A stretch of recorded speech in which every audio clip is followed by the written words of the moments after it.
Good evening. It's the third Thursday of the month, and that means it's time for Comedy Flops, All You Can Eat Improv. So glad you're here. I'm your host, Creme, Fraiche, and tonight our show is for the Southside Community Center.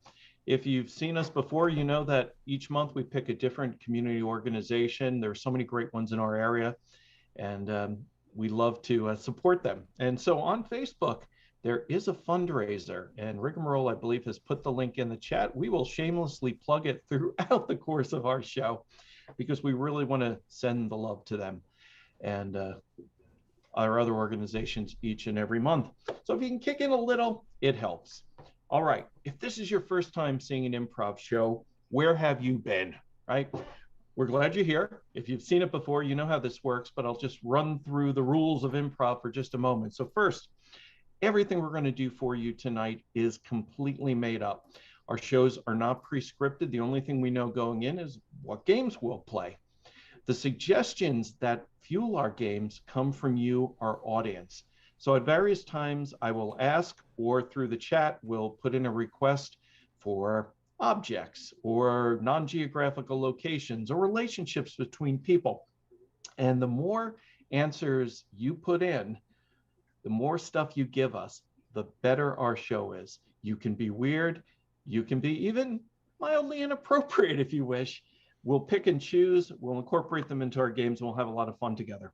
Okay, without further delay, I want to introduce tonight's cast to you. We're a little smaller crew tonight. That's okay. It only takes two to do improv. It's a little harder with one, but we have five, so it's going to be great. So let me first welcome to the stage. Oh, let me see. That's so exciting. Who should I choose? Fresh out of surgery, I guess. Let's welcome to the stage. I should probably mention it was unsuccessful surgery. Let's welcome Dr. Brainpee, DSB. DSB. DSB. What are you gonna do? I got a 200% fatality record. Yay! It's the staff. It's the staff. Yeah, Infection. right. Not your fault. That's right. COVID. Let's see. How about let's welcome. The nurse is getting in my way. I know. It's a terrible thing. The 1642 Wimbledon champion before Wimbledon even existed. Let's welcome Lobb. Have that be, Charlotte. Whoops. Where is he?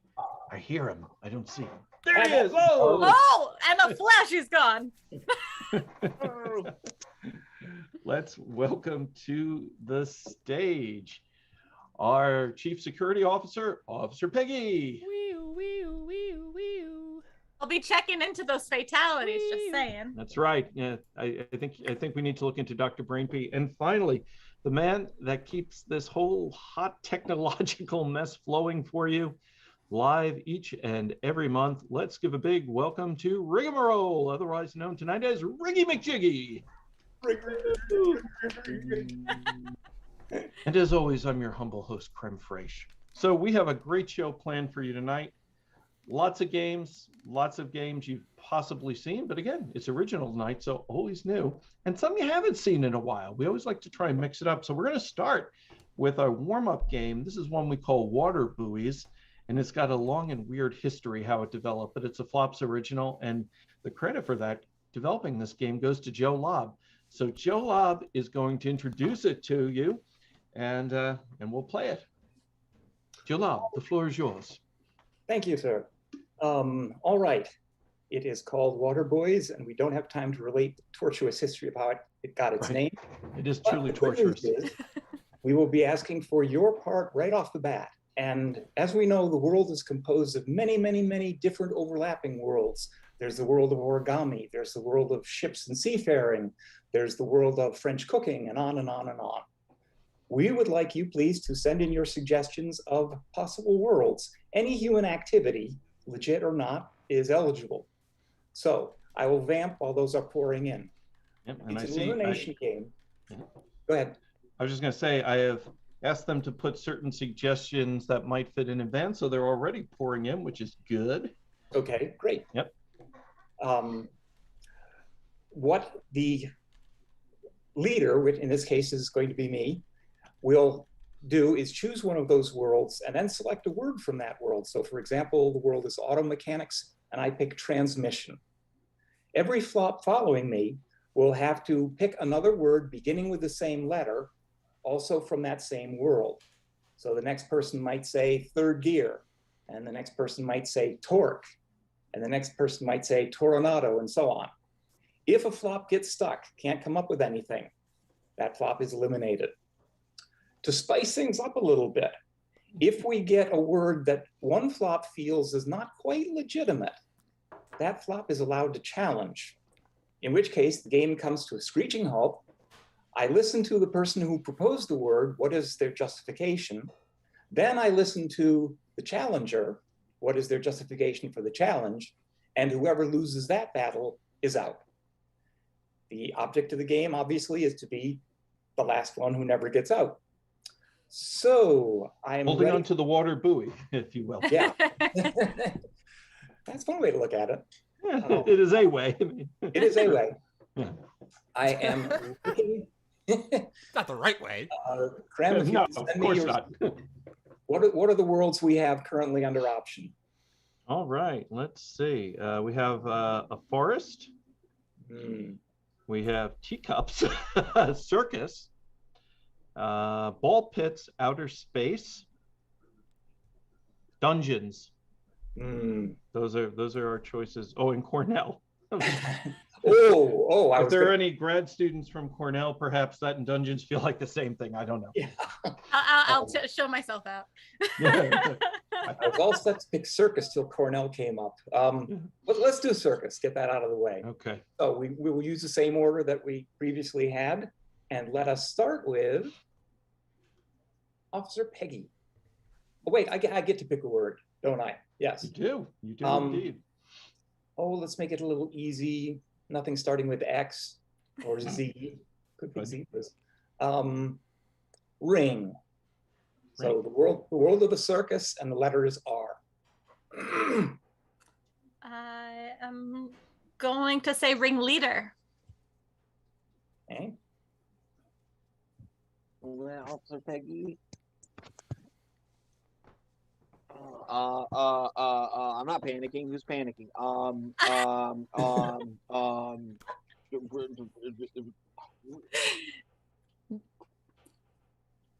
dying. Wow. I can't First believe word it. in. I'm the first one. Not gonna lie, I struggled. Off to a Hi, great Dr. start. Brainpee. I did forget to mention that when someone fails, you get to yell die. If you yell loud enough so that the neighbors can hear you and the police get called, it's a good thing. So enjoy. Yell it so we can hear you. That's Yeah. really what we want. And we're in like 5 different locations. So, okay. Well, we need a new one. So, Yes. Joe Lobb. We will now go with Cornell, and the Cornell. letter and the word is tower. Word is tower. And does it go to Officer Peggy again? No, it goes on to Ricky. Okay. Textbook.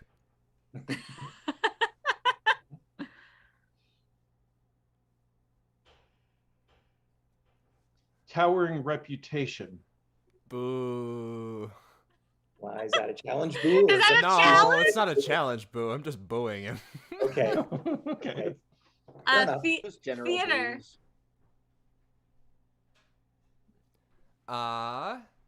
Let's go with tiny free time. Challenge. Challenge. I You're gonna thought so. challenge me?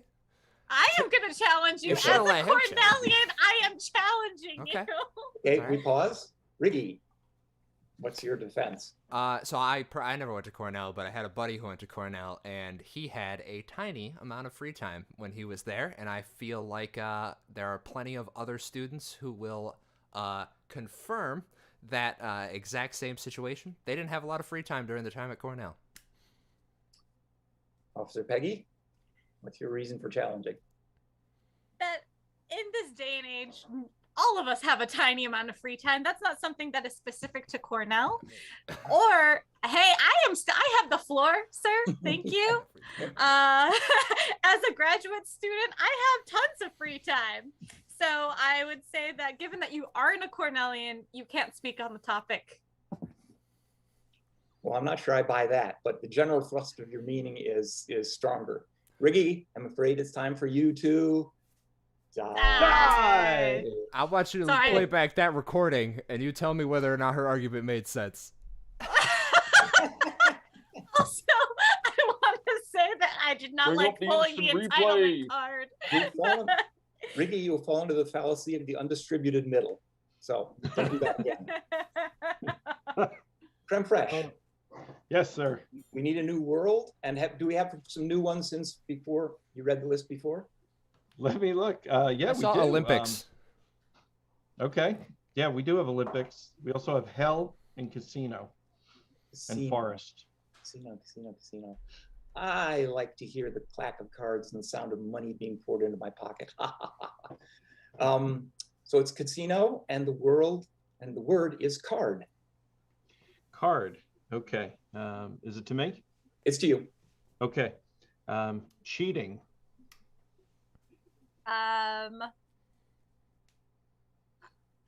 Craps. Okay. Usually in the plural, but we'll take it. Yep. That's what I was going to do, but I'm going to go with cocktails. The free variety. I'm going to go with choreography. I'm not going to challenge it. I think that's a good choice because it aligns with mine. Casinos are often known for being much more entertaining. So costumes, of course. Yeah, all good. Chaos. I'm still not going to challenge it. I'm going to go with cutting the deck. Good. Court-approved weddings. I'm going to challenge that. Okay. Officer Peggy, what's the background on court-approved weddings? So we know that in order to many folks they want to elope. They don't want a big ceremony. They don't want, they just want something that is between them. Whether alcohol was involved doesn't matter. But you can get married at casinos, and it is indeed a legal marriage that is recognized by at least the U.S. court system, if I'm not mistaken. And so it is approved by the court. It is a legal marriage. I did not know that. Thank you. Creme? I don't dispute Officer Peggy's point about legal quickie marriages.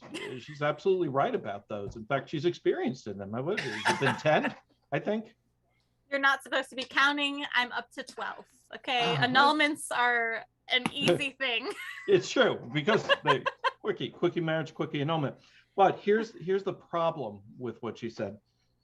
They are not explicitly tied to casinos. They are absolutely associated with Las Vegas. That's true. And these sort of drive-through chapels, Chapel of Elvis, you get married by Elvis, and things like that. But I think it's too much of a stretch to say casinos and make that direct association. I don't think it holds water. Buoys.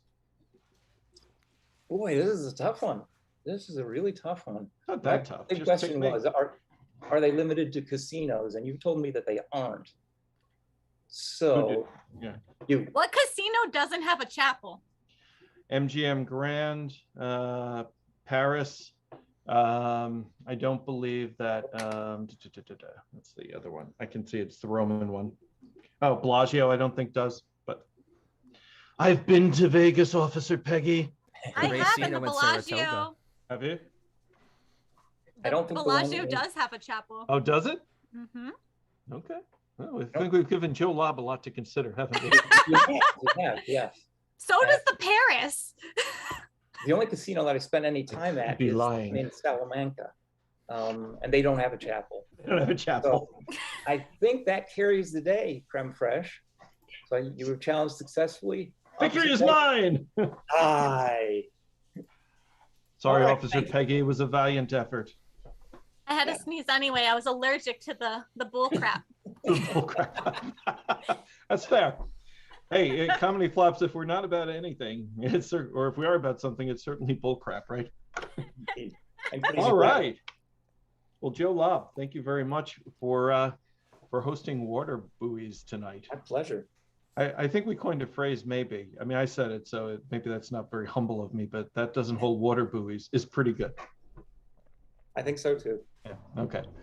All right. Let's get me on the screen and Rigamarole for our next game. And I need one of the other flops to get a timer. Can somebody be our timekeeper for this game? The game we're going to play is called the alphabet game. And I don't know why I cast myself for this, because this is gonna be difficult, and I'm gonna embarrass myself, and Riggy's gonna look like a rock star, which is good. I like Riggy to look like a rock star, but this was a bad choice. Sometimes I don't think things through. So anyway, how the alphabet game works is we're gonna do a two-person scene. We're going to get a random letter from our timekeeper, and we are going to create a scene in 90 seconds or less, and each line we deliver has to use this next letter of the alphabet from whatever letter we started with. And so we should run through the whole alphabet in 90 seconds if we're skilled. If we're skilled. So, Joe Lobb, are you going to be our timekeeper? I can be. Give me a second. Okay. Yep. Your mic is on, so I picked you. And Officer Peggy, if you want to give us the starting letter once we know that. And Joe Lobb, I guess, or Joe Lobb, are you on the stream? You're not on the stream, are you? I am. Oh, Officer Peggy, so you can give us the topic to just sort of inform our scene. All right. All right. The topic to inform the scene is going to be deep sea diving. Okay, deep sea diving will be our inspiration. And Joe Lobb, oh yeah. And the letter to start with is going to be the letter T. T is in Terry. T is in Terry, deep sea diving. Joe Lobb, are you ready with the timer? And tell us to start whenever it's time to start. I'm ready. And if you go past 90 seconds, should I just let you keep going or stop? Let us go and then tell us how right. egregiously we failed. Right. Okay. 3, 2, 1, hit it. Try this. You need oxygen. Underwater still. Very, very disappointing, Ralph. What? Wet. Exasperated I am. Yell louder. It's muffled. Zoinks. Why did I go on this expedition? All right. Hand me that. I need to breathe under here. Better work this time. Careful, careful. Jeez. Dear God, why do I partner up with you? Empty. Empty. Next one. Full. This one. Glub, glub, glub, glub, glub, glub, glub, glub. It's heavy. Glub, glub, glub, glub, glub, glub. Hell yes, it's heavy. It's an oxygen tank. And it's full. I can't breathe. Water. Just relax. Just relax. Kick you off my boat and get the next guy on the dock. Look, all you have to do is take your time. That's all you have to do. But you're like, maybe you should be the one in the water. no, no, no. You're doing great. Okay. I'm doing great.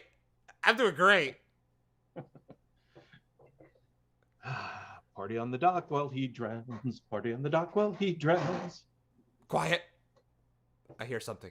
Splashing. Razorfish? The ones that slice divers to bits? Save me. Try again.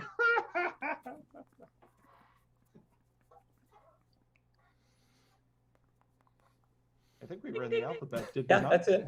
Okay, how'd we do? 2 minutes and 3 seconds. Hey. Oh! Not 90 seconds, not even close to 90 seconds. No.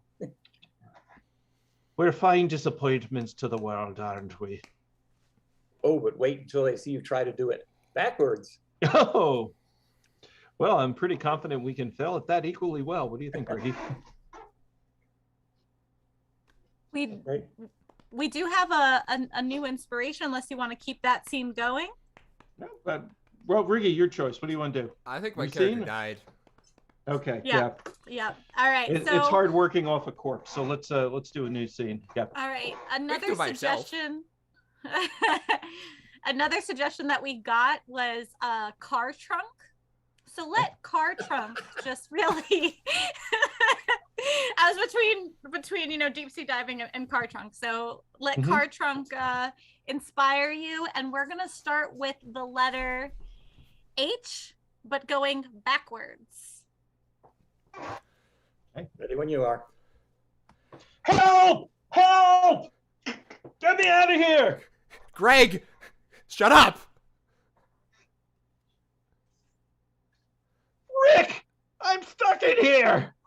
Enough yelling! I'm next to you. I'm stuck in here too. Damn, then you can't open this thing up. Calm down. Your breath stinks. But I eat onions. Ah, you stink, Greg. Zoo! I smell like the zoo! Yeah, and if you keep opening your mouth, I'm gonna suffocate. Xylophones. Why am I thinking about xylophones? Wait. Feel around. I know it's dark. There's got to be a switch or something. Very good idea. Very good idea. Unless...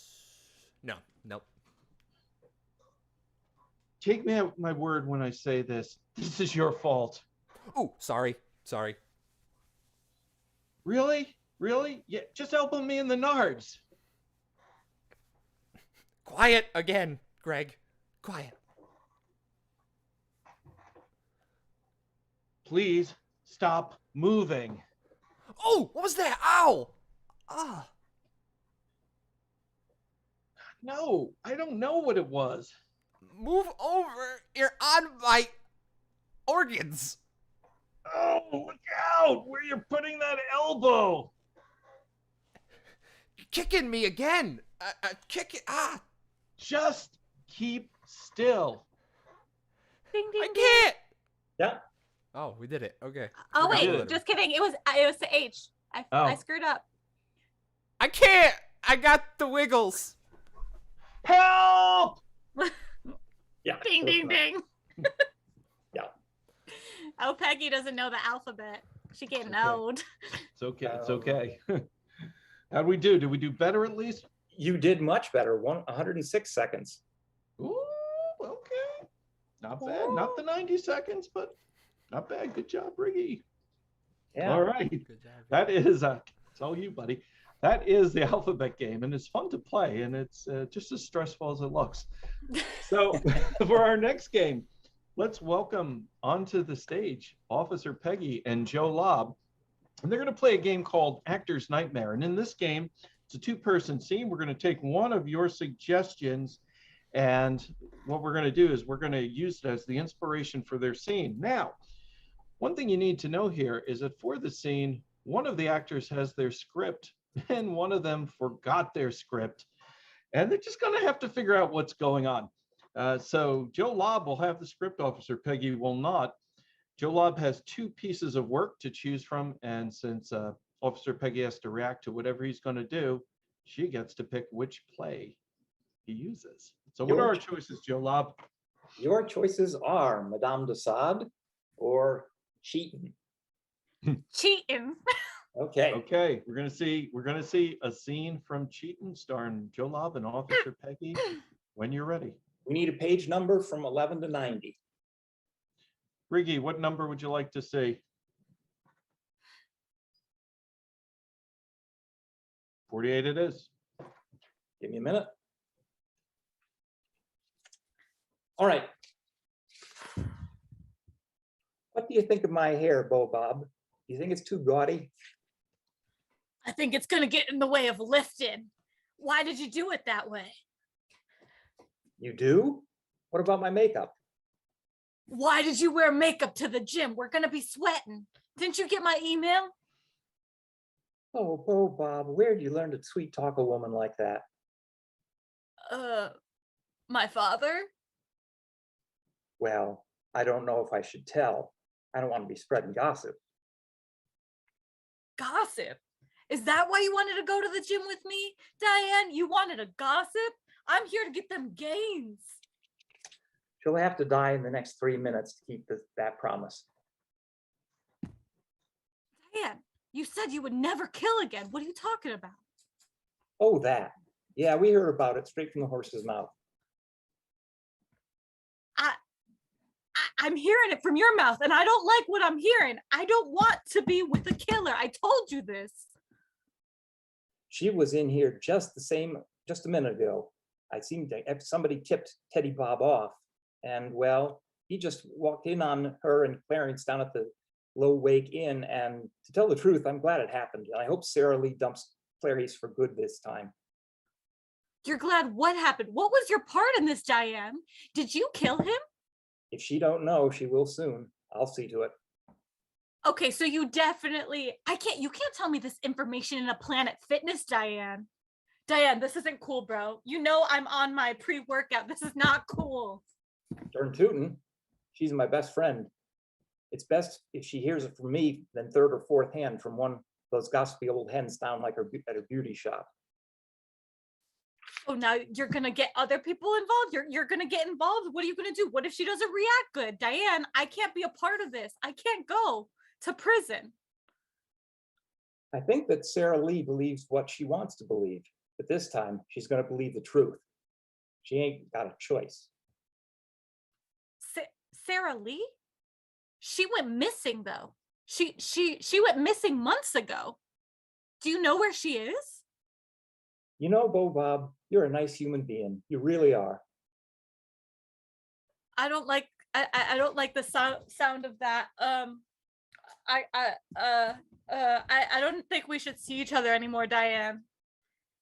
I am?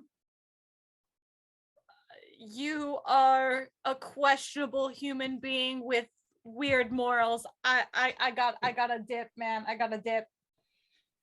You really think so? Yeah, I really think that this is terrifying the shit out of me, Diane. I can't do this anymore, but please don't kill me because I'm swole. Holy cow. Where did you learn to do that, Maybelline? The gym. The gym the last 12 years. Well, goodness, Maybelline, I never... I don't even know, like this is getting a little too weird for me. So I'm gonna just get you an Uber, and I'm switching gyms. I can't. Have you ever taken a ride in a mail truck?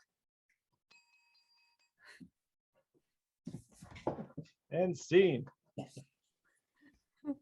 No, Diane, I haven't. Imagine if they used mail trucks as Ubers. I feel like that would work. That would save the postal system. You could just jump out at your stop. Like you They'd get never the know. Uber, you get to share it. Just Right. jump out. Totally. All right. So it is time now for our next game. And our next game, we're going to call Monologue into Scene. How this game works is one flop is going to talk about a random topic selected by you, our audience. And that one flop will be Dr. Brainpee, DSB. Hey. And so we'll give him a topic. He'll do a short monologue about that topic. It could tie into his own life in some way if he chooses. And then two of our flops, specifically Joe Lobb and Officer Peggy, will come onto the stage and they will build a scene based on Dr. Brainpee's monologue. Exciting. This is live experimental theater right before your very eyes. Okay, so Dr. Brainpee, I'm going to find something for you from our excellent suggestions here. Excellent. Yeah, they are. They're fine. They're fine suggestions. Oh gosh. So just because I want to give a shout out to our friends who are giving these suggestions. Leathertown Gaming's on fire tonight with things like How Does the Moon Work? FK has Collecting Garbage. That's a good one. Ancesti's in the house. Hello, Ancesti. Means our friend Amanda's here too. And Ancesti gave us Rudy Giuliani's hair dye, which is very, very funny. But how do you not use pork when someone gives you pork, right? As a suggestion, right? It's so universal. So Dr. Brainpee, your suggestion is a monologue about pork, and then Officer Peggy and Joe Lobb are going to build a scene about pork. At your ready, sir. Geez, what can't be said about pork? Now, you see, that is just, it's just a classic meat. And I mean, realistically, you gotta go, when you're talking about pork, you also gotta talk about pigs. So we're going all the way back. We're going back all the way to pigs. Pigs being so smart, so friendly, so lovable, and they make pork and bacon. Wow, the whole package there in one animal. Oh my gosh. It's like, when the thing was being created, they had to have been created by intelligent design, because they were like, oh, we got to make this happen. This is going to be the greatest animal ever. Be like, just going around eating whatever. It just loves just eating, playing, and, pleases a pig and shit. It likes whatever. You just go around in there. Now, but pork can go wrong, because you see, what happens when you undercook pork? Now, some might say soggy bacon, which is actually the travesty we're going to talk about today. Diseases and whatever. No. Don't disrespect pigs like that. We're talking about soggy bacon. All right. That's it. I wanted to know, what do you do when you get soggy bacon? I don't know how to fix it. It's not crispy. It just goes limp. It's sad. It's wet. Yeah, well, that's true. What I usually do is put it in the blender, throw in some barbecue sauce and maybe a potato, get it all whirring around and chopped into thin little bits, and then in one gulp, swig the whole thing down, because you don't want to miss out on the good stuff in bacon. Travis, that is disgusting. You're not even giving bacon, it's giving it to have its full potential. We all know that you need the crispiness. You need the crispiness. And if you served me that, I would really question your palate. I thought you said that you're a 4-star chef. 5 actually, but. And this is your definition of cuisine. I came here to take a lesson from you about how to take my soggy bacon and make it into a creation, but your thing is to basically blend it up like I'm in a retirement home or something. Well, let's be fair. How did the bacon get soggy in the first place? Who was the one who didn't watch the timer carefully, or didn't watch the heat setting on the oven carefully? Doug. Okay, well, you can send Doug to me and I'll tell him my secret recipe too, but it wasn't me. I added the water like I was supposed to. Right? You put the bacon in the water and you put it on the stove. And so I'm there cooking it, but then when I did it with the timer, I had the little tomato timer and everything, and it dinged, and I looked at it and I just had soggy bacon. It wasn't crispy like it's supposed to be. Everyone else has got crispy. I don't know why mine wasn't crispy. Maybe it's because your bacon was drowning. You might have put in too much water. You'd be surprised at things that can drown. I killed my bacon again? I didn't even know that was possible. Yeah. I didn't. No. The minute that last chunk of bacon disappeared under the water, you were officially a bacon murderer. I can't go down like this. Do I have to have a ceremony? What are the proper responses to murdering bacon? Do I go to kitchen jail? Do I have to name it? Do I have to see its family? No, it's okay, but we'll make this lesson for free, all right? Thank you. And send me Doug as soon as you can. He sounds like he needs some help. It wasn't Doug, it was me. Ah. And scene. I was very tempted to cut to kitchen jail or a bacon funeral, but I didn't. All right. Either would have been interesting. Either would have been interesting because here at Comedy Flops, it can get weird. All right, so it's time for our next game. And so in our chat, I asked you to give us suggestions for relationships between people. And I'm probably going to mash these up with some of your other suggestions. And this is going to be for our game Sound Booth Replay. So this is a game where we start with two flops doing a scene, and we ask them to be somewhat physical in doing their scene.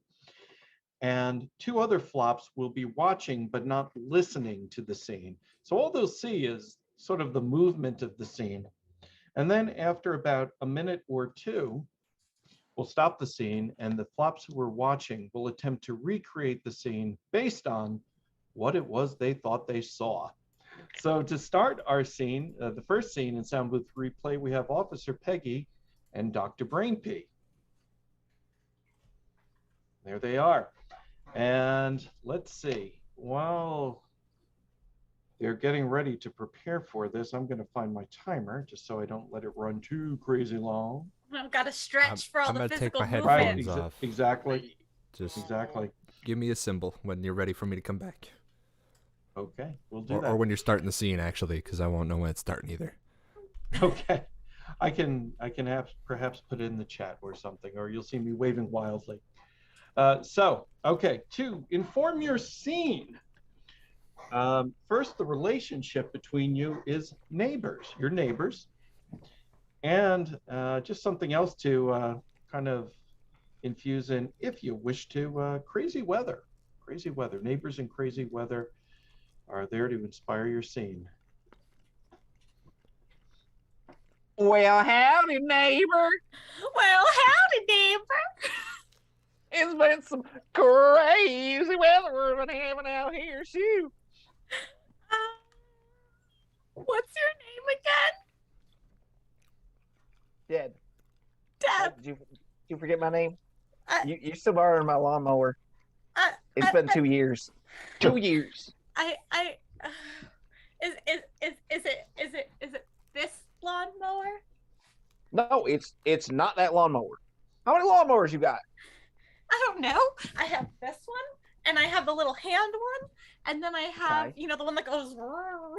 Yeah, no, that's one of those is mine, I guess. The root, but sometimes I gotta give it a shiatsu massage, get it started. I gotta get the carburetor primed. We gotta shiatsu it, and I saw it on the TV. I saw how to do that on there. It was in one of them Today shows. I think Al Roker was doing it. He was giving a carburetor shiatsu massage to get a good priming for a solid cut on your grass. I've heard that you really just have to be one with the lawnmower to get it to work, and then it will literally cut through anything: grass, ice, snow, neighbors, anything you put under it, it will slice right through. You just have to breathe, Neighbors, center. huh? Ow, I just got hit in the face with a piece of bacon. And scene. Okay, let me get back on camera. That will signal our other actors, and hopefully they're watching the screen intently so that they can recreate the scene. There's Joe Lobb, and let's see if Riggy McJiggy joins us momentarily. And there he is. Okay, so you've just witnessed a scene. You haven't heard the scene. Who knows what they were talking about, but you are nevertheless going to recreate that scene and dazzle us with your interpretive brilliance. And you may begin whenever you'd like. Help me! I hate his duck! Well, howdy, partner. Hi! What can you do to help me unstick my hay? Well, I don't know what I could do about that. Unfortunately, I'm just riding on by on my horse, but I could try to smack you one quick. Oh, okay, that seemed to help a little. Yeah, it did. Yeah. Thanks for the smack. Well, no worries. You know what? You got yourself a horse. I'm actually riding up this way. I can bring you along. We're trying to catch us some bandits. Yeah, sure. Okay, let's go. All right. Well, okay. I'm gonna need you to hop on. Let me show you how to work the machinery here. So long as your face ain't stuck frozen like that. I got Thank me a you. horse. You got a horse, yeah? Okay. And Yeah, I yeah. also got me a Gatling gun. Oh, great. Watch where that thing's pointing. Oh, I'm sorry. I pointed that way. When you you're want to good. reload, you gotta pull on back on what's used to be there, and then you put this over the top, and then you go back to town. Sounds like fun. Yeah, it's a fun time. It's a fun time. Your face ain't There's a- freezing when you're No, out there no, my fighting nose- bandits. My nose is getting frozen again. I can feel it. Oh, no. No, you Maybe don't not want that. back. No. Oh, it's starting to spread again. Come on, give me one. Okay, here you go. Appa! Ah. I don't know what it is. It's been a normal day, except I ate a bacon smoothie, and I think that maybe he's doing something to me here. Let me tell you how I get rid of frozen And face. Dean. Bacon made an appearance in both scenes. It did. It did. Yes. That for you at home, that's what we call a callback. Satisfying to the audience because they've heard it before. So nice job. So Joe Lobb and Rigamarole, what do you think Officer Peggy and Dr. Brainpee's scene was about? I have Peggy no was mowing her idea. lawn. Why do you think that? Because the thing that looked like a horse, I can only think of one other thing that would also look like you were riding a horse. Pretty good. Yeah. Yep. It was a scene between neighbors, and one of the things discussed was, in fact, borrowing the lawnmower. It's true. All right. Nice job.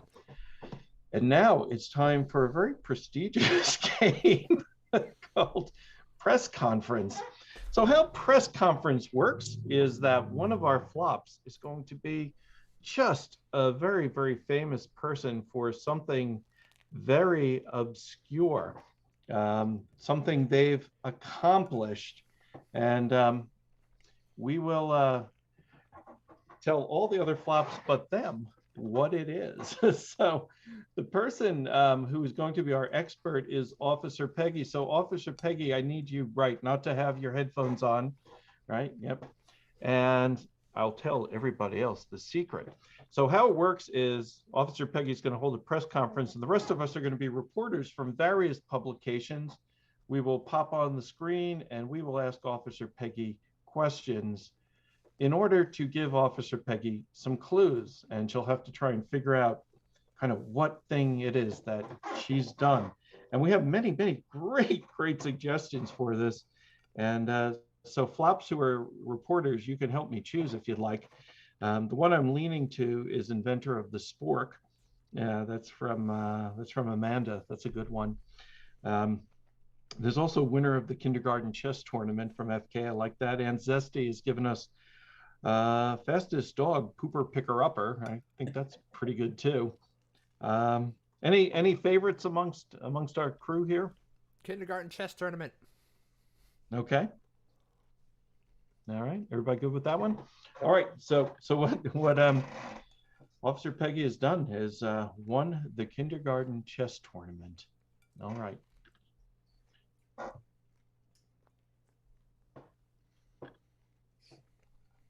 Are we good? Oh, thank you. I don't deserve these accolades. I am but a humble person that just stumbled upon something. I was in my backyard and I tripped. I fell, and what did I fall into? But the most precious thing that I could think of, and I know that this hasn't been discovered before, but I'm excited to share the news with you all and answer any of your questions. I have a you with the hand. All three. The Riggy glasses. Hi, I'm Riggy McSquiggy. I'm from JFK Elementary, and I wondered how you found the time to do this in between naps and Legos. I just want to tell you that I am so excited to be here with you right now, and I really find my inspiration sometimes when I don't have a lot of sleep. I really get the energy and get creative, you know. So don't always take naps. You know, sometimes you need to power through that nap in order to make a mind-blowing discovery. You on the top. Yeah. Ted McKnight from Archaeological Strategy magazine. I am somewhat skeptical that you invented this. That seems like a bold claim for something that the archaeological record has shown has been around for, many millennia, really. Well, I would like to say that while fossils have been around for quite some time, they haven't been identified in the Johnson City area. You know, we've seen glacial fossils and things of that nature, but really nothing of this size or really to of this scale, especially in one's backyard. I wasn't expecting it, and I'm not saying I invented it. I'm just saying I stumbled upon it, literally got a concussion. And here we are. Yes, you with the finger. Hello, it's Boris Rukovich here from Wunderkind magazine. And I am wondering how you raise money to get Russian tutors. Or did you do without Russian tutors? If you say you get to where you are without Russian tutors, I can no way believe you. Because Russian tutors, as everyone knows, are far and away the best. So, what did you think of Moscow? So I went to Moscow on my honeymoon, and I didn't go with Russian tutors, but my wife is Russian, and so she was really part of this entire thing, right? You know, I stumbled, and as I fell to the ground, I looked to the sky and I saw the moon. Has anyone else seen the moon? I don't think so. And so that was really a big inspiration for what I've done. Am I late? Am I late? Oh, the late one, and then we'll come back to you. Oh, geez. I mean, you know, I had to get all those kids. You don't know how hard it is to get 4-year-olds into pants and on the bus. It's hard. And then so we missed. Anyway, sorry. Shorty Castle's here. Shorty Castle's here with G4 magazine. Yeah, I just want to know, you know, we are all begging the question, you know, what comes first, opening strategies or alphabets? Alphabets.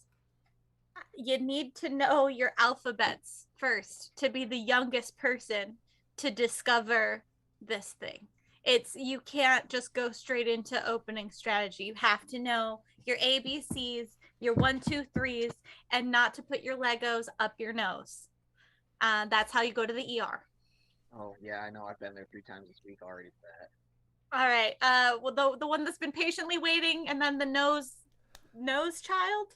Hi there, Kingsley Queen. I'm from Kevin Feige's office. We want to give you a deal before Netflix slides under there. I know they're trying to get a little more of that Gambit series going here, but we want to get you involved with ours first. Have you signed anything with Netflix yet?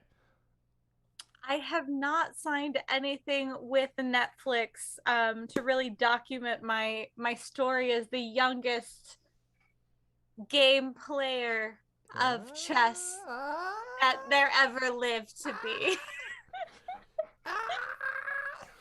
Okay, thank you. You know what? I'm gonna have someone bring by some documents for you. I appreciate that. Nose. Hi, this is Jimmy from Paste and Paper magazine. I seem to have a pawn up my nose. I can't quite get to it. I'm wondering, do you think you can maintain your streak into the 1st grade?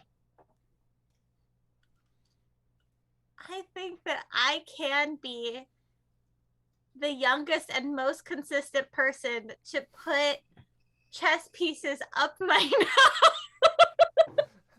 Well, I don't recommend putting them up your nose. I think you should probably just keep them on the board like everybody else. Then I think I can definitely be the youngest person with the most back-to-back wins of chess in our elementary school and of all time.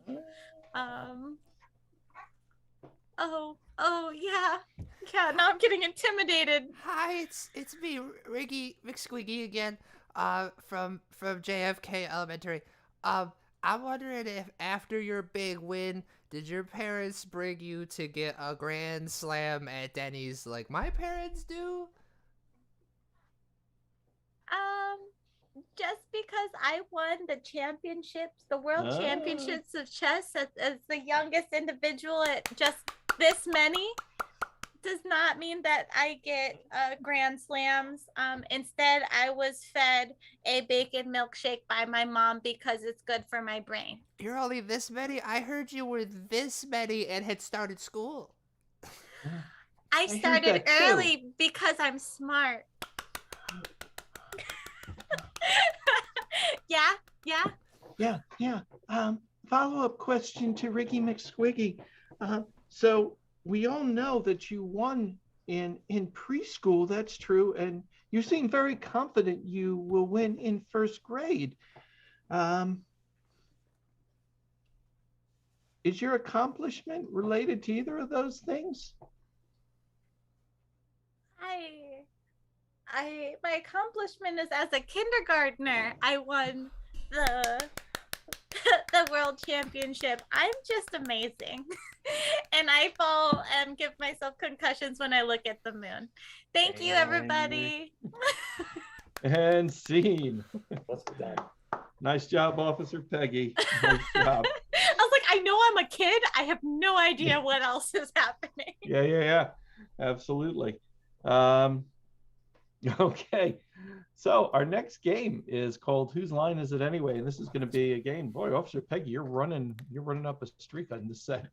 That's what happens when there's a small cast. You play everything. So it's Officer Peggy and Rigamarole. And so they're going to do a two-person scene. And I've asked our audience to give us things that someone might say when having an argument, or common expressions, or something you might say during sex. And so they're going to do a two-person scene based on a suggestion I'm going to give them in a moment. And as they're doing their scene, one by one, I'll send them a line that they have to incorporate into the scene, but only they'll see it. So that will be what we're going to do here. Oh, we won't see it till right before we say it. We don't know what we're going to be saying. Exactly right. Clear. Right, because that would be giving you lead time, and that's no fun in improv. So let's see, to inform your scene. Oh, there's so many good things here. Let me see.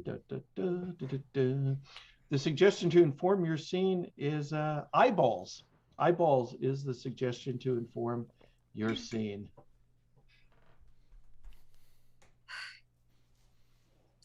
I can't seem to see anything. I know that I have these prescription glasses, but I don't know if I'm blind or what's going on. Can you help me get readjusted or something? Sure. Yeah, I'm just out of school. I know Dr. R usually would have handled all this for you, but don't worry. He gave me a vote of confidence before he left. Now, are you seeing nothing, or are you just seeing shades? I can see shades. Sometimes they have colors that are different from what they should be. Mm-hmm. Okay.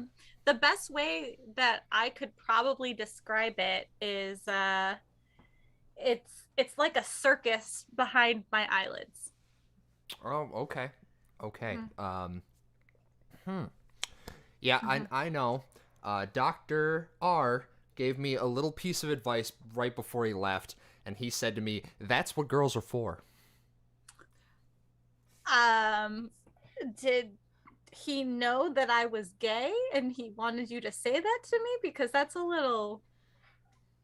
I could check your chart here if you want me to. I mean, I don't think you need to check. I know that I'm gay. I have it on your chart. You're suspected of being gay by Dr. R, but not that you are gay. I could change that for you. I can update that for you now.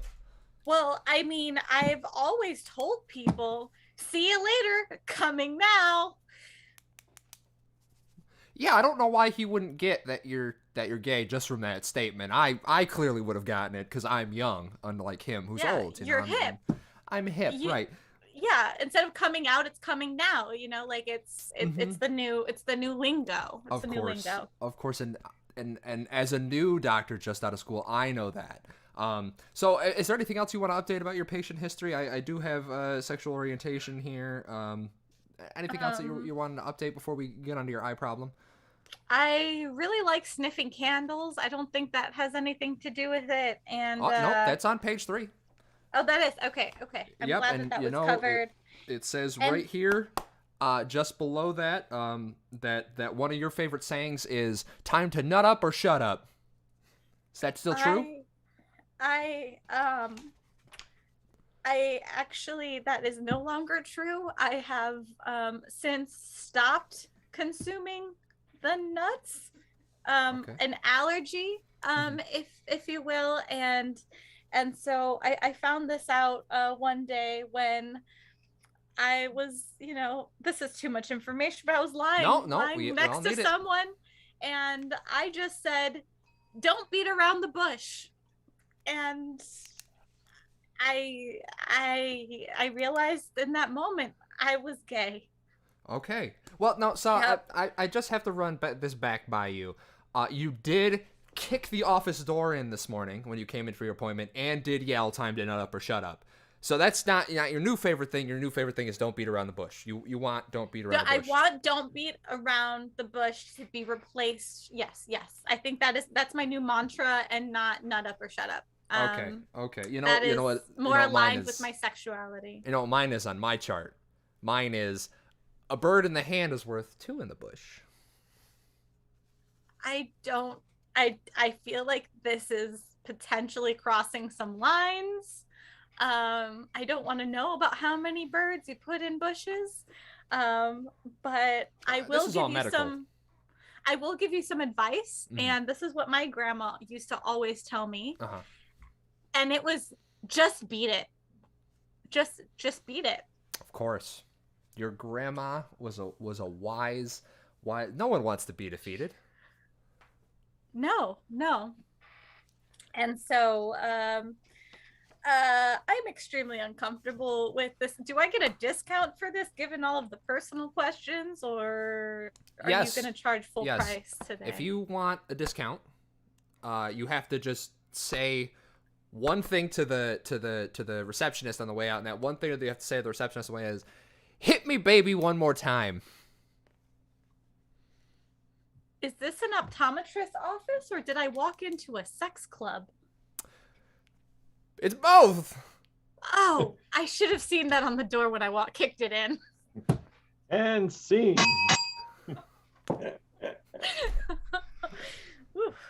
Getting a little steamy at the optometrist. Getting a little steamy here at Flops. Our optometry practice is called "Now You See Me, Now You Don't." Very, very nice. Okay, that brings us to the end of our first set. We are going to take a brief timeout just to refresh our waters and such, refresh our brains. We will be back in 5 minutes or less.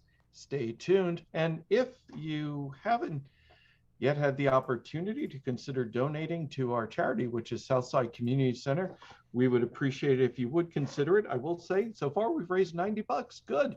Love to see us crack 100 and get even more for them. But thank you for everybody who's already donated. We'll see you in a couple.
All right, welcome back. It's time for the second set, and boy, do we have a weird one planned for you.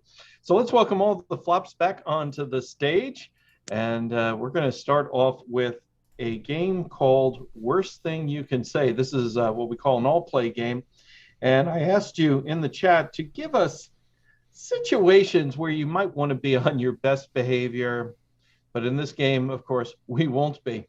So I'll pick some of your topics, lots of great suggestions. I'm going to give them to our team, and we will come up with the worst thing you could say in that situation. Are you ready, Flops? Bring it on. All right. Ready. So I'm not ready. Oh, that's the worst thing I ready. could say. that is. That's true. That's true. See what he did there? Okay, so we're going to start with, Leathertown Gaming coming in hot with doing missionary work. The worst thing you could say doing missionary work. Worst thing you can say doing missionary work. So the first thing I want to teach you is about the missionary position. I thought that. Lobb. Complimenting mine was, when are we going to learn about the missionary position? One track brain, Rigamarole.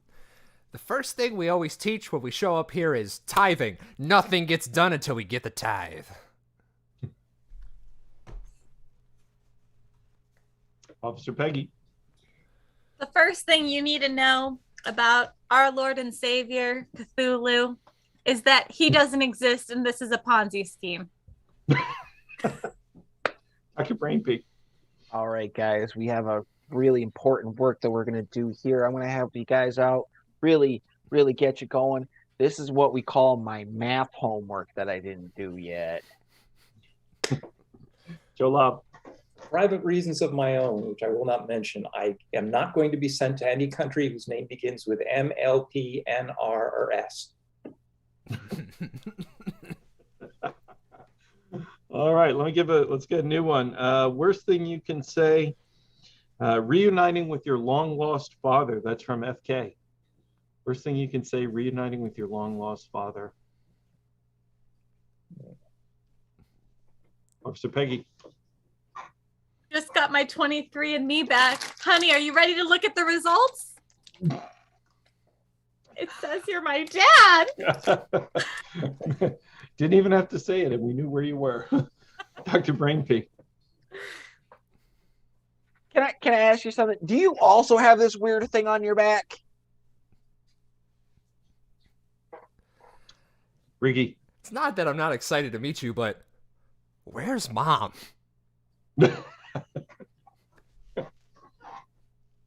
Lobb. I sure hope I don't have the same gene for running out on families that you did. Ooh, shots fired. Yeah. I was thinking that I couldn't find the eloquent way to say it. Officer Peggy, then Riggy. I wish we could have met under better circumstances, but I'm glad you're dead. Oh. Rigamarole. Father Brown, is that you? Oh, I knew if I took this missionary job, I'd find you. All right. Let's go with worst thing you can say, first day on the job. First day on the job. Rigamarole. Yeah, well, after they picked all the body parts out of that thresher maw, they did have to let me go. Lobb. When did you say our first break is? Well, I couldn't find the restroom, so I just crapped my pants.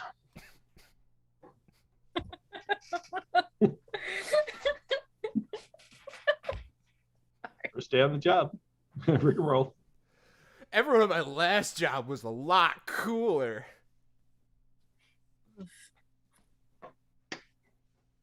I know you're all against me. I know you are. Riggy. My name is Janet, and I'm not here to make friends. I'm here to win. Officer Peggy. So I've been in this industry for like 47 years. So let me run the show out there because I know better than you and you all work under me. Dr. Brainpee.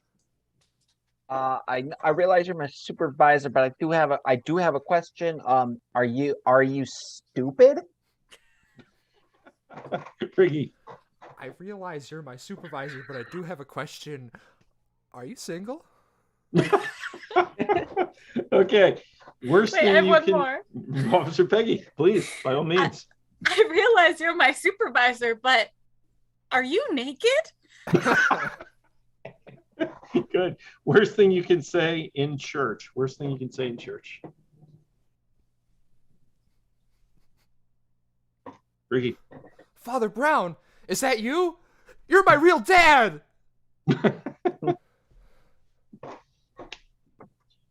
Worst thing you can say in church. I know this is the body of Christ, but why'd you have to give me the anus?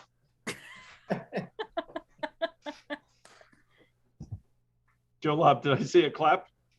Yeah, I'm sure. Glad that they pass that plate of money around. I hope there's some 20s in it this time.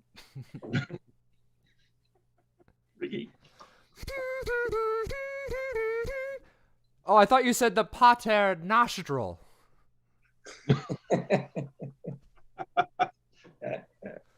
Never studied your Latin. Any other takers for worst thing you can say in church? Yeah, one. No, it's okay. I brought my own ropes. Ricky. You asked for a stand-in organ player. And scene. That's worst thing you can say. All right, that transitions us into our next game, which is called Freeze. And how Freeze works, this is a game for everybody. 2 flops will start with a scene based on just a random suggestion that I'm going to pull from the big list you've given us. And what will happen is they'll do a little bit of a scene, and at any point, another flop can come on screen, kind of clap, tell which flop they'd like to leave the scene. They'll join the scene and pick it up and create a new scene.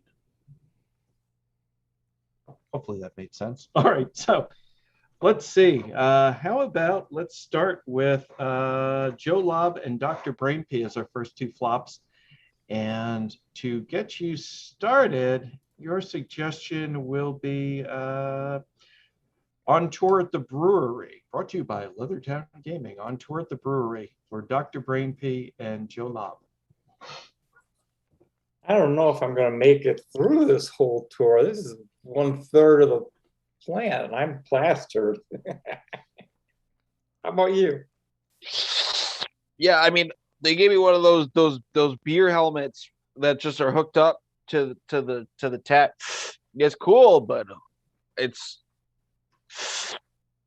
what was I saying? How long is the cord? Freeze. Joe Lobb out. Bobby, why the hell are we moving these giant boulders across the yard? I don't know. They just told us to move the boulders. Why are we doing things everybody tells us to do? Don't we have any self-respect or self-esteem? No, this is America. We do things for no money and hope that we die soon. I don't want to live like this anymore, Bobby. I'm done carrying boulders across the yard. I can't do it. Come on. You'll just let it roll down the hill. Now we got to get it back up the hill.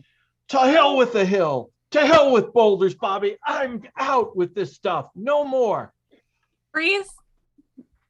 Dr. Brainpee out. All right. We are going to start with our seated yoga today. So I want you to get in the L position. Yep. We're going to do a dance. Yeah. You're doing great. Keep that core strong. Keep it strong. I see you, Yvette. You're doing great.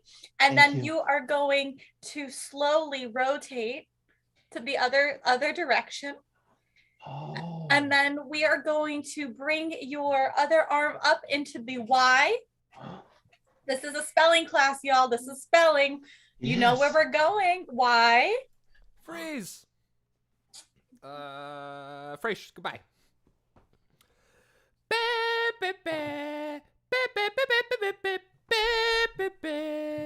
Y C O P Y M E Y. Why are you doing this at our wedding? I thought you could spell Jeremy. I didn't write my vows, and now I am improvising. What?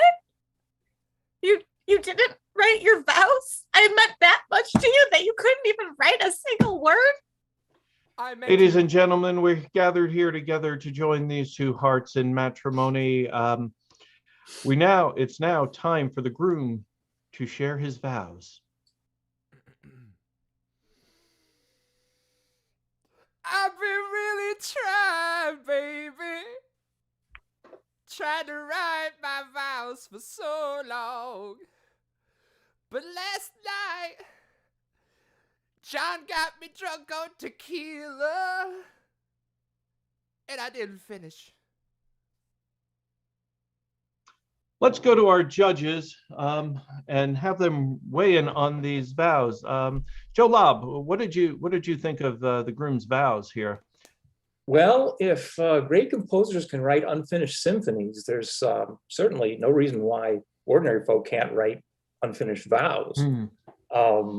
I like the enthusiasm. I like the delivery. It would have been nice to have had a finish, yeah, but that's not going to throw it out in my book. I say, not bad. At least a B plus. Okay, B plus. Very good. Dr. Brainpee, how would you rate the groom's vows?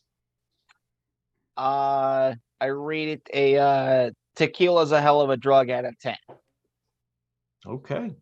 It seems our judges like the groom's vows. So let's go over and hear the bride's vows now.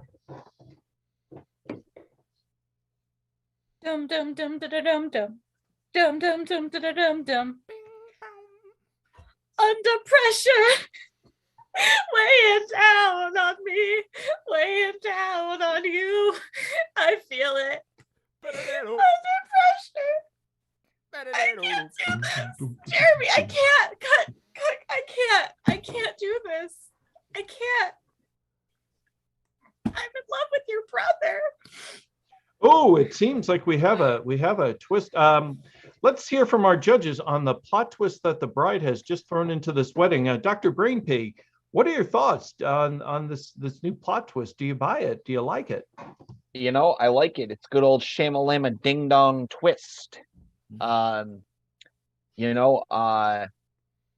great time to do it. There's an altar. There's everybody here. It's a great time to profess your love for somebody. It may not be the person you want to be altar for, but hey, them's the dice.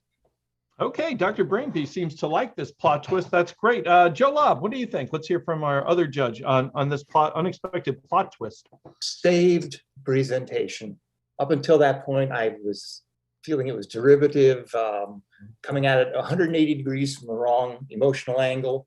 But that plot twist, which I admit I never dreamed of seeing coming, that just put it up there for me. All right. So far, I'd say this wedding is going really, really, really well. Dave, it seems that Sarah doesn't want to marry you. We're sorry. We're going to have to. Well, you've lost the wedding, and so we're going to have to ask you to leave. But perhaps your brother would like to come and stand in. It's the terror of knowing what this world is about. I'll go get my brother. Okay. Thanks. Sarah, are you prepared to I'm marry? his brother. Oh, and what's your name, sir? Dave 2. Dave 2. Okay. Well, that's handy, right? Taken from the Book of Foreman, I believe. Okay, excellent.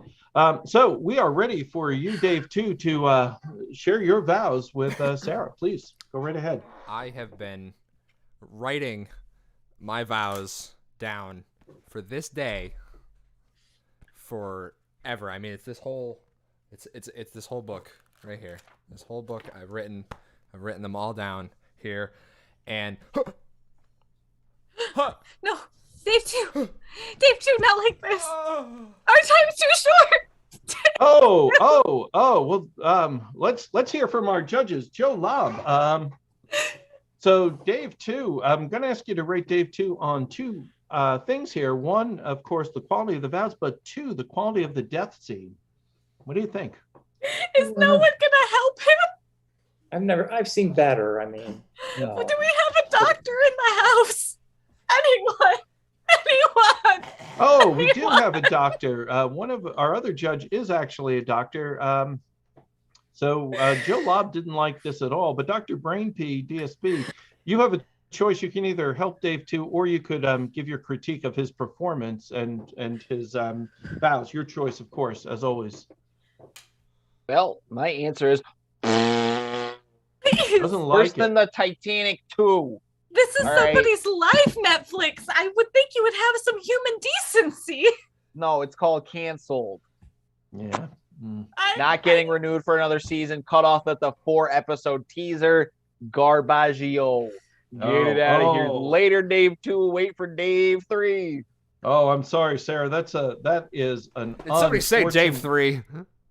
Oh, well, we were just about to cancel this wedding, but it looks like we've had a write-in campaign from our fans. So Dave 3, this is the last shot, right? We do have a 3-groom limit at our wedding. So by all means, please share your vows with Sarah. Dave 3 is a renegade. Dave 3 doesn't do words good. Dave 3 knows how to whistle. Dave 3 knows how to do cool tricks with his hands. So Dave 3 are gonna whistle and do tricks with his hands to show you how much Dave 3 loves you.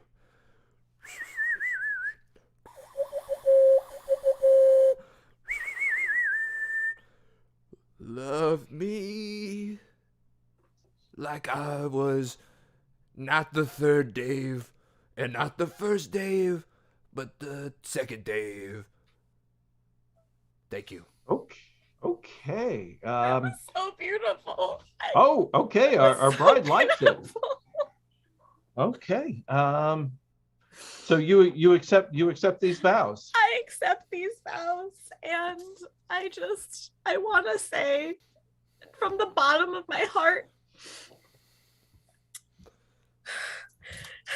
see you later. We're coming now. Okay, well that's our scene. So by the powers vested in me by no one absolutely, I pronounce you spouses. Good luck. Original Dave's back. Oh no, he's got me. Oh, he's got me. I can't take this. I can't take this anymore. And scene. One of the things I love about this game, it's weird. Or it can be. Cool. Okay. So it is time for our next game. And I haven't put anything in the chat, so I'll stall and I'll ask our audience, tell us something you would like to hear a flop tell a story about. This game is called Would I Lie to You? And how it's played is 2 flops are going to tell you a story about something based on your suggestion. And from that, they can lie, they can tell the truth, either's okay. And then the flops who aren't telling stories, we'll have to figure out whether we think they're lying or not, right? And we'll give them points for fooling us. And we'll also give a point for the story that the audience likes best. So at the end of both stories, I'll ask you, our audience, to say which story you liked better, and that'll be the bonus. So this is a game, let me see here. This is a game for Joe Lobb and Dr. Brainpee. So let's welcome them onto the stage. And oh my gosh, we have a celebrity here in our audience. Yes, we do. Oh my God. Do you all see the celebrity? Oh, maybe we should give him a ring. Yes. Would it be an O-ring? Let's give a big shout out to Flops alum O-ring. Yay! Woo! All right. So, in honor of O-ring gracing us with his presence, we are going to, don't make me blush. We can't help it. We love you, man.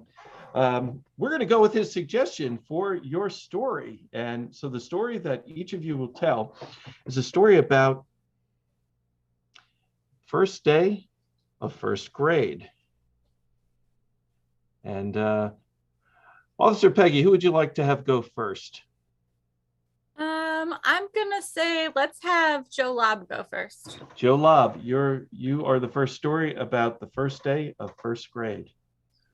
Oh, that's going back a long, long, long ways. As I remember, nothing particularly remarkable happened. My father walked me up to the school and we said our goodbyes, and the teacher came and took me to the classroom and showed me my seat, and I sat down and just sort of looked around. The room was dominated by this huge blackboard. There's a nice view out the windows. There's some trees and a couple of paths where you could occasionally see people walking by. And right after I got settled, the teacher closed the door and started in with the business of the day. And the first part of business was getting to know each other's names. And so we went round and round. I don't remember catching more than 2 or 3 names each time around, but eventually I figured out about half the class's names. There were about 30 of us.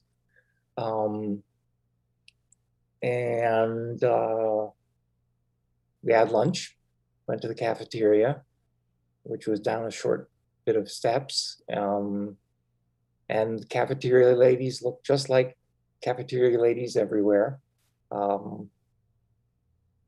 I was not a food connoisseur at that time. I'm still not really, but I'd have to say the food was edible, reasonably tasty, a little heavy on the starch and sugars. We did some more in-class stuff. I think we sang a song. I don't remember what it was. And 3:14 rolled around and I walked back out the door, and there was my father right where I'd left him. And he took me home. So nothing really dramatic happened at all. Just one of those gray, monotonous kind of days. Okay, Joe Lobb, first day of first grade. Pretty ordinary experience. Let's hear Dr. Brainpee's best first day of first grade story. All right. Well, I mean, I guess technically you only have like one first day of first grade story, I guess. Unless you had it really. I mean, all right. So we're in first grade. I mean, this is class fitting, first grade, first this. I think she planned that from, the moment she was cognizant. Anyway, so we get there, it's first grade. The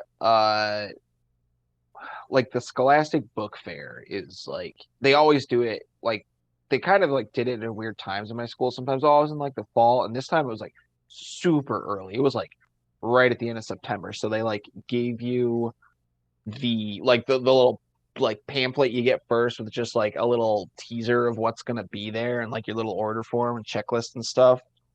And I had don't get me wrong, I had checked off like half of the things in there. It's not like I was going to get all of this. I was probably going to get I think I got like 2 books or something. I think I still have them in my mom's house.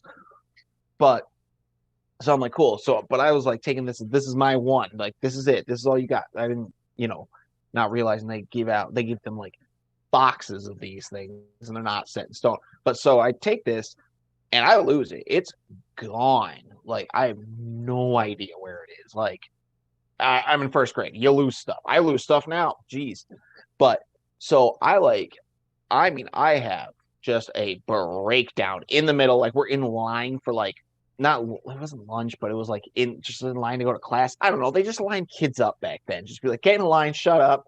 Please don't do anything. So that's when I realized I don't have my Scholastic Book Fair little pamphlet. And I just like lose it. I was a crying kid. I was an emotional child. So I'm like, and I mean, I'm snotty. I am just drowning. I'm just like, I can't even talk. I'm like having a panic attack before I even knew what those were. And I was like, And the teacher doesn't even know what it is. They're just like, what are you even talking about? Like, what's wrong? It's day one, kid. We got a long way to go. I know. They're like, I feel that on the inside. I'm with you there, kid. I'm right there with you. It's just like,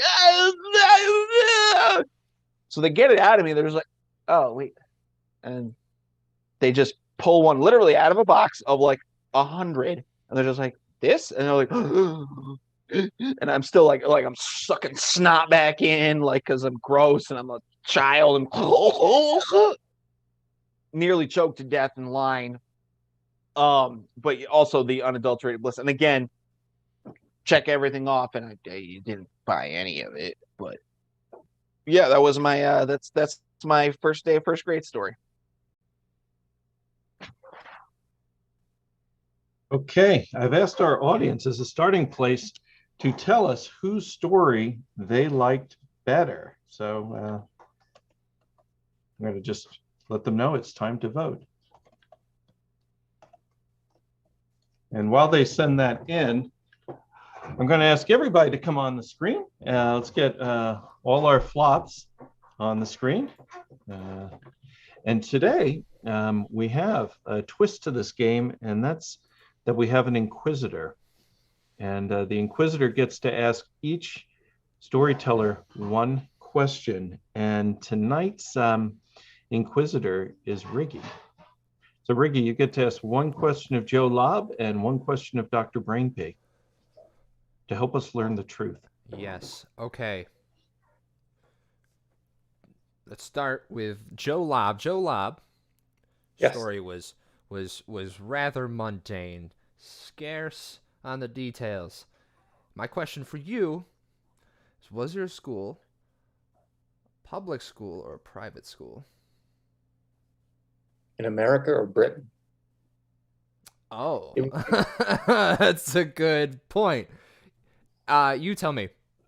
It was an American public school. Okay, thank you. Very well. Now I've got a question for Dr. Brainpee. Dr. Brainpee, what is one of the things that was on that was on the Scholastic book pair? I know you were young, but I'm sure you remember there was a thing that you checked off. What was it you checked off? There was the thing that I checked off, and I bought. God, I can't. I know I can picture the book. It's at my mom's house on the shelf. I can't remember the title of it because I bought two of them. They were $5 a pop. It was a little fantasy novel, like young adult fantasy novel about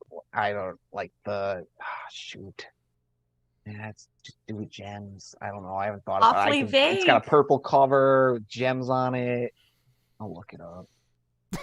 Okay. Okay. So the Inquisitor has asked his questions. So now, for those of us who weren't storytellers, it's time for us to see what we think. If we think one of them was lying or telling the truth. Before we do that, though, we do have the results of our audience votes. So the winner of the audience vote gets a bonus point. And so we have 1, 2, 3, 4 votes for Dr. Brainpee, and we have 1 vote for Joe Lobb. Actually, we have, we have 5 votes for Dr. Brainpee. I'll give you some critique from O-Ring. I love the averageness of Mr. Lobb's story, so kudos, Mr. Lobb, snaps for that. But Dr. Brainpee has it with the near suffocation. Fair cop. All right, so Dr. Brainpee is at +1 going into the voting round. And so here are my questions. Starting with you, Rigamarole, Joe Lobb's story. He gave us a fairly ordinary tale of first day of first grade, but was he lying or was he telling the truth? Joe Lobb was lying. He went to school with monks at a monastery school. Okay, all right. So Joe Lobb, he says you're lying, but let's see what Officer Peggy says. Officer Peggy, was Joe Lobb lying? I think he's also lying. L for loser. Sorry, that was a little too much because it was just too. I was trying to be like a first grader, back in the early aughts. So in your first graders knew the loser sign? Is that? Oh yeah. Okay. Oh yeah. She went Um, to a Real. school in Chicago. Yeah, tell you what. Tough private school, but I think it could be true, but I feel like it could have been more memorable. Like there could have been other things. So I think the averageness of it might be a lie. Well, while I agree with you that Joe Lobb is an excellent storyteller and excellent at weaving things that could seem deceptive in their ordinariness, I think Joe Lobb was actually telling us the truth. I think the other thing you have to remember is he said at the beginning, it was a while ago. And so I would expect that he would remember more the feeling of it than every specific detail. But I liked that he remembered his dad took him to school and was there when he came home. And I liked that he remembered that they sang a song. So that was, for me, that resonated as authentic. I think Joe Lobb was telling the truth. But don't reveal just yet, because we want to discuss Dr. Brainpee. So Dr. Brainpee told us a little more of a potentially traumatic tale, if it was true. I mean, I got over it. And, Book title is called Del Toro Quest, by the way. Okay. Yeah, I think that's a fake book. But anyway, all right. So Officer Peggy was Dr. Brainpee's saga of scholastic book trauma true? I think that the story may be true, but as a young person, I do know that the Scholastic Book Fair never happened that first day of school. And so for that reason, I think it's a lie. Okay, says a lie. Says a lie. Okay, could be true, could be not. We'll find out. Rigamarole, what do you think? Okay, well... Is he truthin' or is he lying? The Scholastic Book Fair usually happened a little later, but I understand that it could be different for each school. So I'm not going to say he's lying for that. I don't know of any Del Toro Quest book cover that has purple gems on it. I know there's a purple frog one, but not a purple gem one. No, it was the rat one. The cover itself was purple. Oh, okay. He's telling the truth. Okay, so you're going with truth. Yep, going with truth. It's the purple rat. Okay. That's all it took. That's all it takes, purple rat. All right. No, that's good. That's really good. So I'll say this. I enjoyed Dr. Brainpee's story. I loved his investment in it. The crying really worked for me. That was great.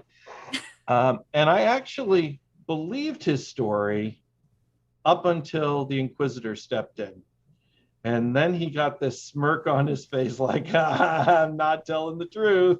And so I want to play cards with him tonight for money because I think I'd beat him because I don't think he's got a poker face. So I'm actually switching where I was, and I'm going to say Dr. Brainpee is lying. So let's find out who these flops fooled. So Joe Lobb, you have 1 vote saying you're telling the truth and 2 saying you are Fibberini. Was your story true or false? Solid gold truth. Solid gold truth. Well, so Joe Lobb, you have fooled 2 flops, so you have a score of +2. The monks at the monastery school you went to. Monastery school. Must be thinking of a different Joe Lobb. Or a different time in Joe Lobb's timeline. Riggy, that was Montessori school. I don't know what that is. Yeah. Okay, so Joe Lobb's got a score of 2. So he is, with Dr. Brainpee's bonus qualifier, Joe Lobb is still ahead. But let's find out whether Dr. Brainpee was fibbing or not. So Dr. Brainpee, you have 1 flop that says you were telling the truth with your story and 2 flops that say you were not, that you were lying. Which was it? I was lying. Yeah, that didn't happen. It's a purple frog, isn't it? Oh, no, so... you're totally right. I 100% did buy those Del Toro Quest books. I have them still at my mom's house. It is the purple rats. So we have an interesting situation now because Dr. Brainpee only fooled 1 flop, so he gets 1 point for that, but he has 1 bonus point, which means the score is tied 2-2-2. So I think what we have to do here is, respect their talent. Respect their talent, really? You think we should share the crown tonight? No, I think we should tiebreaker. I'm guessing a state. Name a Okay. state. The closest state to the state that I'm thinking of wins. Okay. A U.S. state. Yeah, it's a U.S. Okay. state. Okay, let's see. I got Arkansas. What's that, Joe Lobb? Kansas. Kansas. Dr. Brainpee? I went with Arkansas. Kansas Okay. and Arkansas. Arkansas is closer to Illinois, so you have won, Dr. Brainpee. All right, Dr. Brainpee. GSP. That was close too. They're very close. They're right next to each other. So I suppose it's better than Mortal Kombat. Is it though? Yeah, but you lose so many good people that way. Yeah, it's true. It's that's true. how they do it at the monastery. Right, the monastery school. Right. So that brings us to our last game of the evening. I scheduled us more games than we're going to be able to play, so I'm going to go right to good advice, bad advice, worst advice. And so how this game is played, I've just put in the chat. I've asked you to tell us things you'd like our input on. It can be anything in the world. It could be matters of love. It was just Valentine's Day. It could be science questions. It could be question about that beautiful Siamese cat. It could be pet questions. It could be really anything you want to know. Tell us what you want to know and we'll give you advice. And how the game works is you'll get advice from 3 flops. First flop is going to give you good advice, reasonable good advice. Second flop is going to give you not so good advice, bad advice. Third flop is going to give you just egregiously bad advice. In other words, the worst advice. So put your questions in the chat and we will start to answer them. And we're going to use the order that we've been using for these type of things. So for this question, first question we have, and please keep more coming because it will be more fun if we do it that way. It's going to be for Rigamarole, me, and Joe Lobb. And the question is, how do you negotiate a job offer, Riggy? How do you negotiate a job offer? What good advice might you have? Yeah, sure. It's important to know your worth, first and foremost. How much are you worth? How much are you willing to sell your soul to the capitalist machine, my friend? So, you know, if you got principles, maybe you set your goals, set your standards, say this is what I'm willing to sell myself for, and then you accept an offer. But of course, if you're, you know, not everybody has that ability to be able to, you know, set that standard. If you're in a situation where you really need a job, pick one that you really care about, but still know your worth. That's the important part. Know you are worth something. Yeah, know your worth. Bam. I don't know. This namby-pamby new age crap just doesn't work for me, Riggy. I'm going to say we need to be a little more hard of a negotiator. So I think the first thing you do is you either go in there, call them up, but I would go in there and I'd walk into their office and I'd say, listen, I guess I'll accept your job, but honestly, it's not my first choice. So you're going to need to pay me pretty well for me to want to do this. And you offered me, how do I put this, an insulting amount. So I will do it for $20,000 more than you've offered me. And if you do that, I'm in, because we both know you don't have anybody else in your candidate pool that has my skill set. So my point is this: project confidence, right? They will take this as confidence, and you may not get the whole 20,000, but you will get something for sure. All right. So that's my advice. No, Joe, you're skeptical. What? Negotiate. Pata. Okay. One negotiates with equals. And you know, as sure as gravity is holding you to this earth, that there is nobody in this company who is close to being your equal. So I agree partly with Fraiche. You do walk in unannounced. You say with more confidence than you've ever had in your entire life that you are the perfect man for this job. What you don't say is that in 5 years, you will be hiring people to be doing the work that you will start out doing. You ask for the key to the executive washroom. You ask for the corner office. You ask for the best parking space, but you don't get all wimply and wobbly and say, can I have the best parking? No, it's as a condition of my employment, I would prefer, and then just go down your list. And don't let them interrupt you either. I mean, just, you're the one who's speaking. You're the one who everyone is looking at. When you finished, you have a dramatic touch. You can wear a cape to this interview. You take your cape, swirl it over yourself, and disappear. And wait for those moron losers to get back to you. That's it. Okay.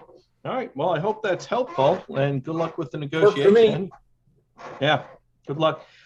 So we have another question, and this question comes from, let me see, it's from our friend FK. When, and this is a question, I guess I'll start this one. When is it time to buy a starter home? And that'll be me, then Joe Lobb, then Officer Peggy. So real simple on this one. Like, we all know we hit a point in our life where we're tired of renting. And there was a time when maybe renting was a little bit cheaper, but quite honestly, at least here locally, rents are very, very high. And so when you're feeling like that's the case, what you do is you start to look at investing in your own home because you're building equity, right? And so what I'm going to suggest to you is, when you're feeling like I want to start to accumulate some property wealth, it's time to think about a starter home. It probably will cost you about the same you're paying in rent, but you'll own a little bit of it. Yeah, for the first year, that little bit might only be a doorknob, but eventually it'll be a door, and then a door and a staircase, and then a door, a staircase, and the bathroom floor. And in 30 or 40 years, you'll own the whole house. So there you go. But I think Joe Lobb has some advice. Yeah, I don't disagree with you as far as you went. I think you could have gone a little farther. This is not just financial transaction. It's an emotional commitment. And if you're a couple, you should devote at least as much time in thinking about it as you do to your commitment to each other. If you're single, then you don't have to worry about that. But what you can do to make it a little bit more interesting is look around, ask around, travel around, and look at areas that might seem to be a little on the sketchy side, because most often those areas will be the next ones to be gentrified and be taken up in value. So Newfield, for example, I mean, everybody thinks that Newfield is Ithaca's Alabama. Well, it may be that now, but in 20 years, it could be the head of the Ithaca empire. And if you lose, you get out. It's like any other investment. So I would say, think of it as something to maybe not just keep your value the same, but to increase it. And if you make the right guess, if I'd been 40 years younger and bought real estate in College Town, by now I would have retired. So that shows what happens when you don't use that method. So I say get emotionally and financially involved with the community as a whole. And depending on how much you want to commute, you can extend your search out to Spencer and Ovid and Marathon and all sorts of other places that right now really don't have the cachet of suburban Ithaca or downtown Ithaca. But the South will rise again. But the North doesn't have to. That's right. Already on top, baby. That's just, I appreciate your insights, but I think that some of it is just not on the money. In terms of, talking about houses having equity, like all of this is good, thinking about the community, fine, but you're not thinking that this is the starter house. This is like, think about the first computer you ever got, or like the first Tamagotchi. You're not going to treat it right. You just need something to turn and burn, baby, turn and burn. And so honestly, I had my first house when I was 7. And it started out as a dollhouse, and then I graduated to a dog house, and then I got a garage, and then you move up. But really, you're late to the game. You should have already had your starter house, your intermediate house, and you should be on your advanced house right now in your optimal learning or living situation. Everyone's got loans, just bite the bullet and really go for the thing that's optimal for your lifestyle. You want to live in Manhattan? Fucking buy property in Manhattan. Who cares? Live your life now is what I say. And if not, then you're behind the times. If that motivates you enough, so be it. Okay. All right. So that's interesting. Hope that helps, right? You've got a wide range of choices there, but we have other questions, of course. How do you prepare a healthy dinner for a pet chinchilla? Lobb. Well, I assume you first have to know what that is. And off the top of my head, I have no idea what that might be. But like everything else in the world, it's on the inner tubes. I would look at more than one site because there's no question so small that it doesn't have a controversy attached to it. Find out what the stuff is, how much, how often, how to know if things are going wrong. Be as well prepared and knowledgeable about chinchilla food as you can possibly make yourself. And then when you buy a chinchilla, again, I don't know. No, that's guinea pigs. You can't have more than one of. Can't have less than two of. I don't know. I think they're social animals. So be safe, buy two and use them as a test pair. Try them out on things that look best to you. First choice, second choice, third choice.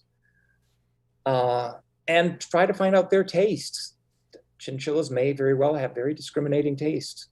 And gather the knowledge you've learned. If those two survive for 6 months, I'd say it's probably safe to buy some more and keep feeding them the same stuff. If the day after you bought them, they're sitting in their cage with their cute little feet up in the air, I'd say you probably need to try something else. So trial and error, but informed trial and error. Informed trial and error. Kind of really good advice for life. Officer Peggy, what do you think? I got it. Don't worry. I'm Officer Peggy, and I think that you should eat the chinchillas yourself. Riggy as Adam Sandler, imitating Officer Peggy. But let's hear from the actual Officer Peggy since she's here I can't figure out on how screen. to undo my microphone. I'm stuck. I gotta be quiet now. My computer froze and I couldn't unmute. I handled it for you. I said exactly Honestly, what you were Flawless doing a Riggy. great job, Riggs. You could keep on going if you want to, but I was just,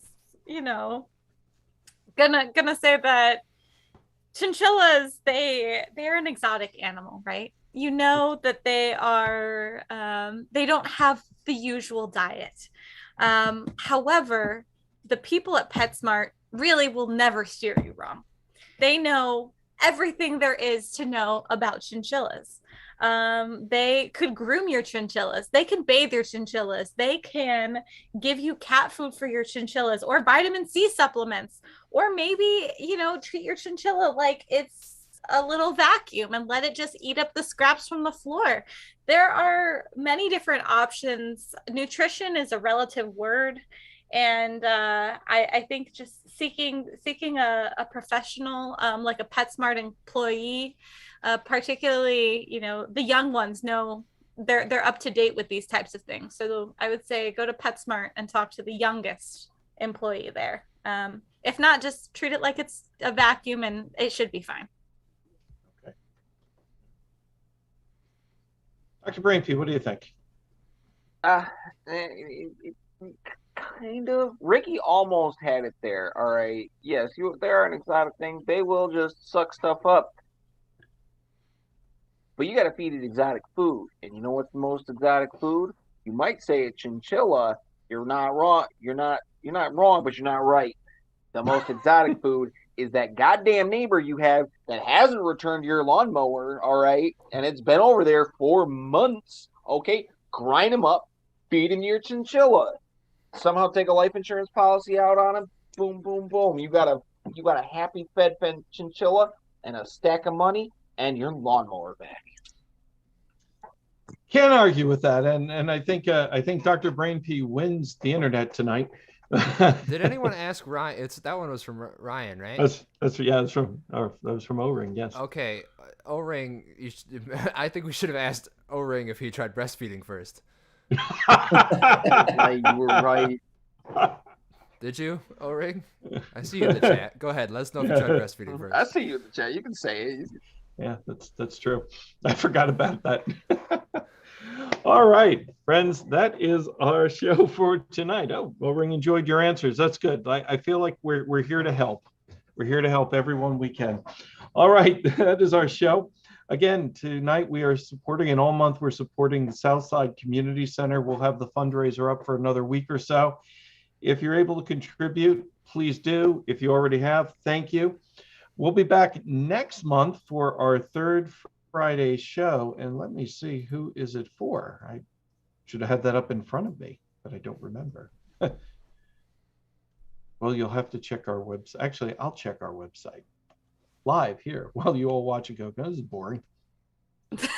That's what we do. Seeing it live, it's for the Youth Farm Project, everyone. Youth Farm Project. That's right. Thank you, Riga. You're a faster typer than I am.